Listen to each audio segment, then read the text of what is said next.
सुप्रभात बच्चों, आज हम संस्कृत में चतुर्दश पाठ पढ़ेंगे राजा भोज। राजा भोज चैप्टर में आपको समास प्रकरण को लिया गया है। शब्दों में कहीं कहीं समास दिया गया है। तो समास किसे कहते हैं? दो या दो से अधिक शब्दों के संक्षिप्त रूप को समास कहते हैं। तो हम इस पाठ को पढ़ेंगे और बीच बीच में आए हुए समास शब्दों को भी देखेंगे। एकदा गुरुकुले एकः ज्योतिषाचार्यः आगतः। एक बार गुरुकुले माने गुरुकुल में एक ज्योतिषाचार्य, ज्योतिषाचार्य माने जो आचार्य ज्योतिष थे वो आए हुए थे। स भोजमुखम, भोजमुखम माने भोज के मुख को, प्रति दृष्टवा की ओर देखकर इमाम भविष्यवाणी अक्रोध। इमाम माने यह, भविष्यवाणी माने भविष्यवाणी, अक्रोध माने की। अयम बालः, यह बालक अतीव भाग्यवान, कि यह बालक क्या है? बहुत ही भाग्यवान है। व्यस्त भूत्वा एषः महान नृपः भविष्यति। व्यस्त माने बड़ा होकर, भूत्वा माने होकर, इसमें कर्ता प्रत्यय दिया हुआ है। एषः यह महान राजा बनेगा या महान राजा होगा। अस्य यशः सर्वत्र प्रसरिष्यति, इसका यश चारों तरफ फैलेगा। ठीक है। आश्रमे सर्वे शिष्या अध्यापक च आश्चर्यचकिता अभवन्। आश्रम में सभी शिष्य और अध्यापक यह देखकर आश्चर्यचकित हुए। आश्रम में प्रथम वारम एव, यहाँ पे प्रथम वार धन एव, पहली बार में ही आगच्छन्तम माने आए हुए ज्योतिषाचार्य महोदय को सर्वे आश्चर्येण पश्यन्, सभी लोग आश्चर्य के साथ देखने लगे कि जो ज्योतिषाचार्य हैं वो पहली बार ही आश्रम में आए हैं और उन्होंने आते ही इस बालक के लिए ऐसी भविष्यवाणी कर दी। तो इसके कारण सारे शिष्य और अध्यापक उन्हें आश्चर्यचकित होकर देखने लगे। स्तब्ध बालकः, आश्चर्यचकित होकर बालक ने अग्रे आगत्य, आगे आकर, तब माने उनसे, अपृच्छत् माने पूछा, महाशय भवान, महाशय आपने कथम जाना, कि कैसे जाना, यतः अहम राजा भविष्यामि, कि मैं राजा बनूंगा। हे महोदय, आपने कैसे जाना कि मैं एक महान राजा बनूंगा? शांत भावेन स ज्योतिषाचार्य अवदत्, शांत भाव से वह ज्योतिषाचार्य बोले, तब मुखे, तुम्हारे मुख में, अग्रे स्थितौ द्वे वक्त्रौ दंतौ।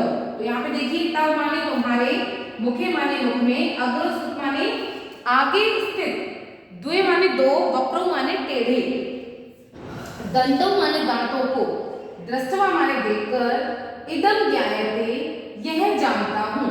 तुम्हारे मुख में जो आगे के दो टेढ़े दांत हैं उन्हें देखकर मुझे ये जानकारी हुई। ठीक है।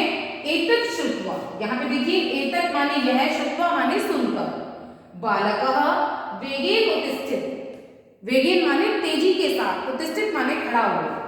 ठीक है। प्रांगणम माने होता है आंगन, प्रांगणम माने आंगन।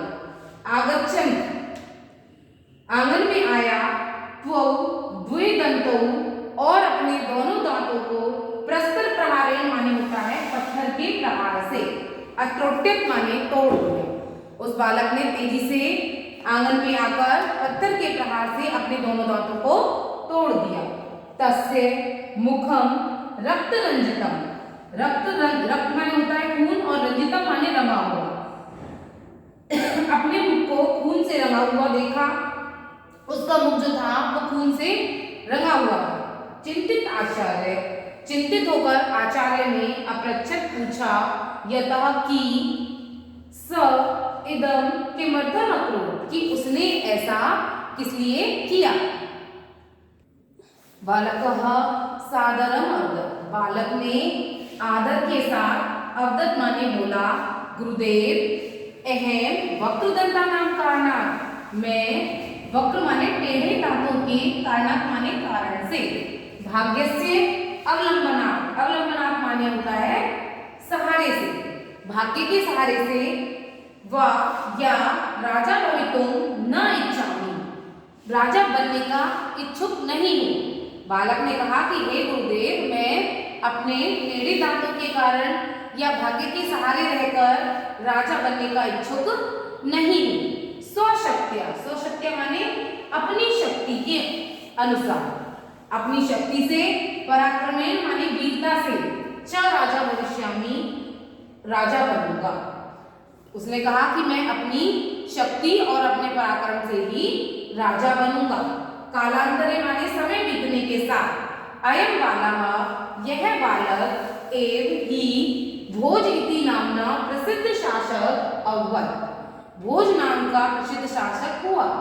स मध्य प्रदेश से धारा नगर्यां, मध्य प्रदेश की धारा नगरी, वह मध्य प्रदेश की धारा नगरी में 50 माने 50, 50 माने 50 वर्ष पर्यंतम, वर्ष तक राज्यम अकुर्वत्, उसने मध्य प्रदेश की धारा नगरी में 50 वर्ष तक राज्य किया। स अतीव न्यायप्रिय विद्वान प्रजापालक च आसीत्, यहाँ पे देखिए च धन आसी, दो शब्द जुड़े हुए हैं, च धन आसी, ठीक है। वह न्यायप्रिय विद्वान और प्रजापालक था।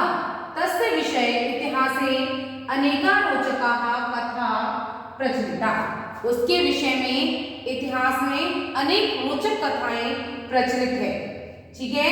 स गद्य पद्य मिश्रित रामायण चंपू नामकम काव्यम अरच्य, उन्होंने गद्य पद्य मिश्रित शैली में रामायण चंपू नामक काव्य लिखा। तो यहाँ पे देखिए, यहाँ पे शब्द आया है चंपू। चंपू काव्य का मतलब होता है जहाँ पर गद्य और पद्य दोनों शैलियों का प्रयोग किया जाता है, ठीक है। तो आज भी राजा भोज का रामायण चंपू काव्य बहुत ही प्रसिद्ध है और इतिहास में आज भी लोग इनका नाम बहुत ही आदर के साथ लेते हैं। इस तरह से हमारा पूरा पाठ कंप्लीट हो गया है।